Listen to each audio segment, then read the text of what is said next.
Many of you do. Now, with the housekeeping out of the way, let's get to the review. First here on the screen are the stats for the Scorpius, which is a heavy fighter craft that offers up a second seat for another player to take control of a turret that can swing from the top of the ship, located just behind the cockpit, down to the rear of the ship, which is where it gets its Scorpion sounding name, as the remote turret is apparently considered a Stinger. The ship's weapon complement is 4 size 3 wing-mounted hardpoints, which come gimbaled stock with size 2 guns, or you can swap those gimbals to match the manned turret's 4 size 3 guns. The Scorpius also has 4 immovable missile racks that hold up to 16 size 2 missiles. The ship's dimensions are 24.5 meters in length, 33 meters across its beam and width when the wings are in formation, and 13 meters in height. It seats a crew of 1 to 2. The cargo is 0 SCU of storage, meaning you cannot have cargo loaded to trade, but there is 3,000 of SCU internal storage that you can store items in.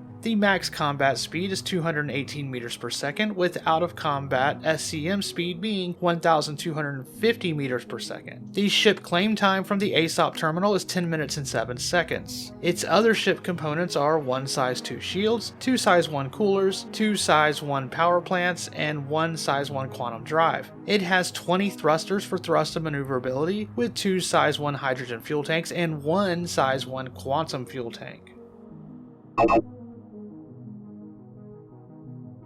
Now, this part of the review is more for larger ships, but it takes you roughly 8 to 10 seconds to open up the side ladder and enter the seat for either player trying to get in the ship.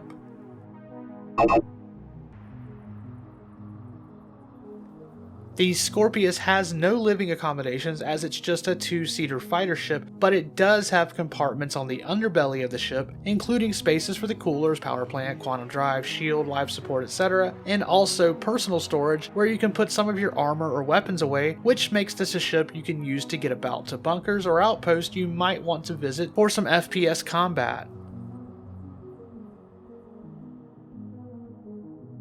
The Scorpius currently has 3 paint jobs available on the website you can purchase, including the Blight paint job, which is a military green with yellow stripes, or the Storm Cloud, which is a grayish blue paint job, or the Sunburn, which is based off of a paint job from a galaxy far, far away. I personally would rock all 3 of these. The RSi Scorpius is a heavy fighter, and so its main and almost sole use is that of a fighter, whether that be PvE bounties or PvP against other players. It's not waiting on any other gameplay features and excels in combat. As mentioned earlier, the personal storage underneath will allow you to cruise around to outposts to do some FPS missions, and of course you can also be an escort for players or utilize the ship in events where combat or security will be needed. You can just use it for ship meetups or to do some fancy flying, so if you enjoy flying and style, this ship will surely make you happy. Now, the Scorpius will need some love if you're going to want it at its full capabilities. For a full loadout breakdown, you can check out my other video that goes in depth on what parts you need and where to find them, which I'll link at the end of this video. Just know that you're going to need to spend around 137,000 credits to bring it up to par, if not more, depending on your weapons of choice. Once fully upgraded though, and that price is not bad for a ship of this size, you'll be good to go and ready to take on the verse. Okay, so the first part of this video has been mostly facts. Now we come to the part where it's a bit more subjective, and although I try not to really push my opinion too much on you, I will give my take coming from a reasonable place, trying to avoid hyping things for the sake of hype and trying not to BS you. So how does the Scorpius look? Well, while researching other opinions on this ship, most people agree that the Hurricane is a superior ship, yet they prefer the looks of the Scorpius. Most enough to choose it over the Hurricane, and I have to say that I agree with this sentiment. I think of course anyone who's a fan of Star Wars will immediately want the ship over the Hurricane. Its flaws be damned. Even though it's not an exact replica, it of course invokes that classic look of X-Wings, but yet still retains that RSi flavor, which is really noticeable when you retract the wings and you're left with the main body, which looks similar to an Aurora. So I think CIG did an excellent job of giving their X-Wing its own flair, and honestly it's one of the best looking ships in the verse in my opinion, and I'm not even much of a fighter pilot, but this ship sure makes me want to be.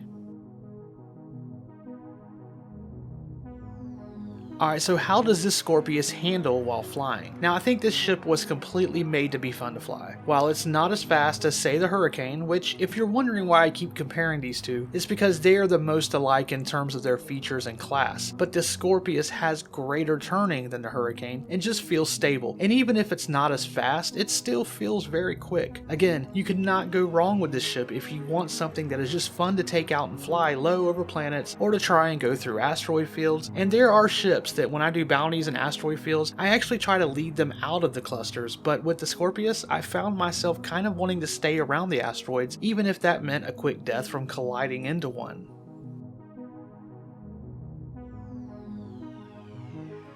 Alright, so here is where the brakes might slam into stop for most people. The Scorpius is not yet available in-game for credits, so your only option is to purchase it outright in the store, to which it's not always available being a time-sensitive ship sale. You will be able to get it at least twice a year during CitizenCon or the Invictus Flight Week, and it happened to be on sale during the Ship Showdown this year, which I imagine it will return to that most years in the foreseeable future, so maybe 3 times per year. But yeah, until it's out in the game for credits, it's a hard sale for some, coming in at around $240 standalone when the Hurricane is only $195. That's a $45 difference for a ship that looks better than the one is actually currently better in combat, so as far as it being worth the price for some, it most likely is not. Now would I buy it? Not right now. If I had a ship that I was upgrading near that amount, then I might buy it for myself, but the ships that I spend anywhere near this amount on are usually multi-purpose ships. Now the one reason I might get one is because my wife really enjoyed manning the turrets in it, saying it was a better experience to her than being in the Cutlass turret or the Taurus. So perhaps next year when the sale comes back around, I might upgrade something to it, especially if she mentions it from time to time.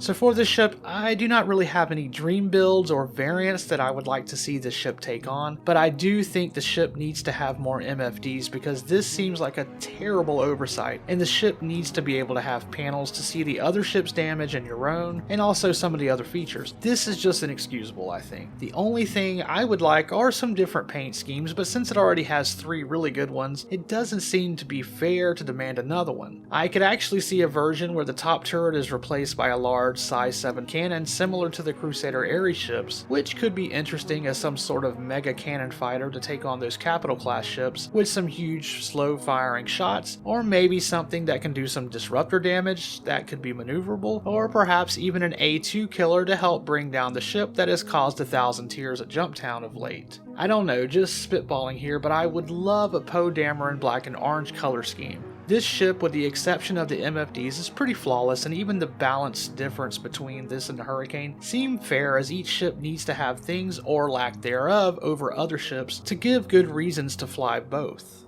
Alright, so anyway, that's going to do it for the ship review of the RSi Scorpius. Despite the hefty price tag and the MFDs, it's still a ship I'm pretty sure I will own at some point, if only because Mrs. Black enjoyed being in the turret. Now, if combat is your thing and you're looking for a ship that is fun to fly and just awesome in combat, then you can't go wrong with it, and it's why so many players are choosing it over the Hurricane, despite admitting that the Hurricane is the superior fighter, at least for now. In another cycle of ship changes, who's to say? Now remember to be kind to your fellow gamer, happy wife makes for a happy life, and stay positive citizens.